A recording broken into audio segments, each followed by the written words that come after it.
நார்மலாக பெண்கள் நம்மள்ட்ட நிப்பல்லேருந்து ரத்தம் வடியுது, நீர் வடியுது, இல்லைன்னா சீல் வடியுதுன்னு பல வகையான நிப்பல் டிஸ்சார்ஜ் கம்ப்ளைண்ட்ஸோடு வருவாங்க. இந்த வீடியோவில் நம்ம இந்த நிப்பல் டிஸ்சார்ஜை பற்றி டீட்டெயில்டாக பார்க்கலாம்.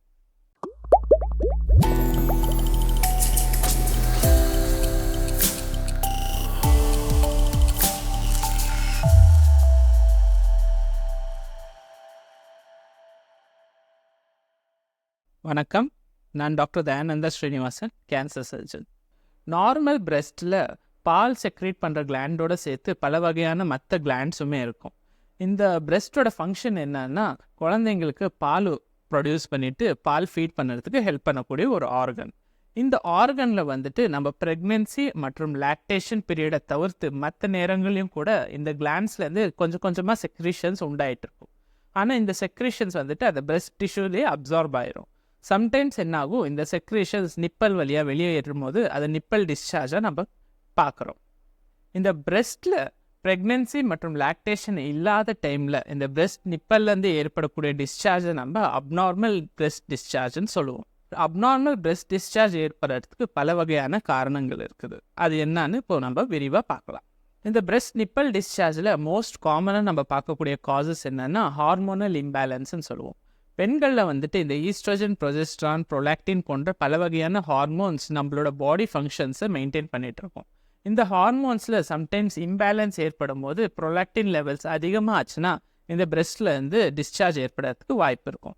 ரெண்டாவதாக சம்டைம்ஸ் பிரெஸ்ட்டில் ஏற்படக்கூடிய சில இன்ஃபெக்ஷன்ஸ்னால கூட பிரெஸ்ட்டில் இருந்து பச்சை கலரில் இல்லைன்னா சீல் மாதிரியான நிப்பல் டிஸ்சார்ஜ் ஏற்படலாம்.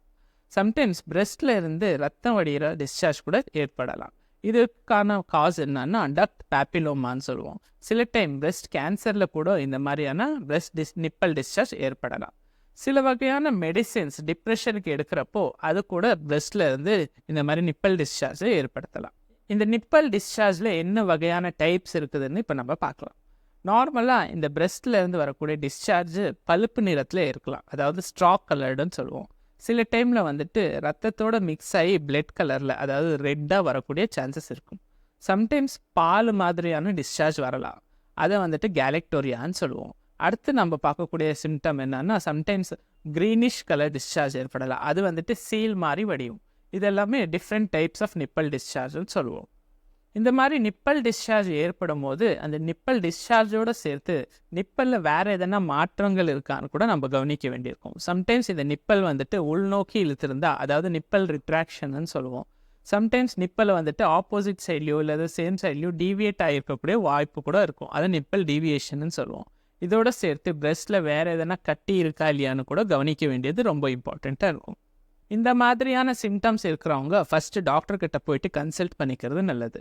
டாக்டர் கிளினிக்கல் செக்அப் பண்ணிவிட்டு நிப்பலில் வேறு எதனா சேஞ்சஸ் இருக்கான்னு செக் பண்ணுவாங்க, பிரெஸ்ட்டில் எதனா லம்ப் இருக்கான்னு எக்ஸாமினேஷன் பண்ணுவாங்க.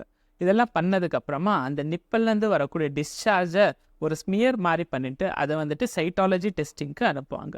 இதோடு சேர்த்து தேவைப்பட்ட மேமோகிராஃபி மற்றும் அல்ட்ராசவுண்ட் ஸ்கேனை ரெக்கமெண்ட் பண்ணுவாங்க. சில டைம் பால் மாதிரியான நிப்பல் டிஸ்சார்ஜ் ஏற்படும் போது நம்ம சில பிளட் டெஸ்ட் பண்ண வேண்டியிருக்கும். அதில் முக்கியமானது வந்துட்டு சீரம் ப்ரொலாக்டின் லெவல்ஸ்ன்னு சொல்லுவோம். இந்த ப்ரொலாக்டின் லெவல்ஸ் பாடியில் இன்க்ரீஸ் ஆகும்போது பிரெஸ்ட்டில் இருந்து பால் மாதிரியான செக்ரேஷன் வர்றதுக்கு சான்சஸ் அதிகமாக இருக்கும். சம்டைம்ஸ் இந்த பிரெஸ்ட்டில் எதனா கட்டி இருந்துச்சுன்னா அதுலேருந்து பயாப்சி கூட பண்ண வேண்டி வரலாம். இந்த மாதிரி நம்ம டெஸ்டிங் பண்ணதுக்கப்புறமா அதில் வரக்கூடிய ரிப்போர்ட்ஸை பொறுத்து அடுத்து என்ன பண்ணணுன்ற ட்ரீட்மெண்ட்டை முடிவு பண்ணுவோம். மோஸ்ட் ஆஃப் த டைம் இந்த பிரெஸ்ட்டில் எதனா இன்ஃபெக்ஷன் இருந்துச்சு அப்படின்னு அந்த டெஸ்ட்டில் தெரிஞ்சதுன்னா அந்த இன்ஃபெக்ஷனை குறைக்கிறதுக்கு சில வகையான மெடிசின்ஸை கொடுப்போம். அதுவே ப்ரொலாக்டின் லெவல்ஸ் அதிகமாக இருக்குதுன்னா அதுக்கான காஸ் என்னன்னு கண்டறிஞ்சிட்டு அதுக்கு மெடிசின்ஸ் மூலமாகவோ அல்லது சர்ஜரி மூலமாகவோ ட்ரீட் பண்ணுற மாதிரி இருக்கும்.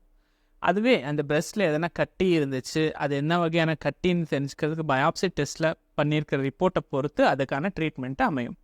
அதுவே இந்த பிரெஸ்ட் நிப்பல் டிஸ்சார்ஜ்க்கான காரணம் கேன்சர்னு கண்டறியப்பட்டால் அந்த கேன்சருக்கான ஸ்டேஜை பொறுத்து அதோட ட்ரீட்மெண்ட்டை முடிவு பண்ணுவோம். இந்த மாதிரி நிப்பல் டிஸ்சார்ஜுக்கு பல வகையான காசஸ் இருக்குது, பல வகையான ட்ரீட்மெண்ட்ஸும் அவைலபிளாக இருக்குது.